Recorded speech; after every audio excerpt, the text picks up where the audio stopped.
Kidney का मैं आपको बता चुका हूँ कि क्रॉनिक इन्फ्लेमेशन ऑफ किडनी में बहुत ही मुश्किल मर्ज है। इसमें कैलकेरिया सल्फ बहुत अच्छा काम करता है अगर बाकी तशखीस दुरुस्त हो, यानी बाज़ दफ़ा तुक लानी पड़ती है, इसमें कोई हरज नहीं है, मजबूरी होती है।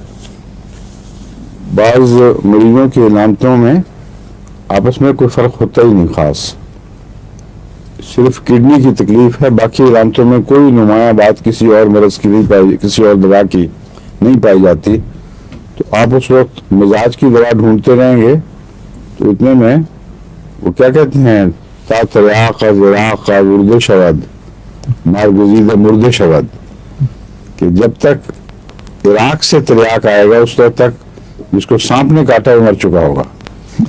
तो इसलिए बसा औकात एक होम्योपैथ के पास वक्त ही नहीं होता, उस वक्त उसको अपनी उस जहानत से काम लेना पड़ता है जो तजुर्बे से पैदा होती है। सिर्फ जहानत का काम नहीं, मरीजों के लंबे तजुर्बे से, उनके अंदाज से वो ये महसूस कर लेता है कि ये इन 2-3 दवाओं के अंदर होगा या उन 2-3 दवाओं का मरीज है।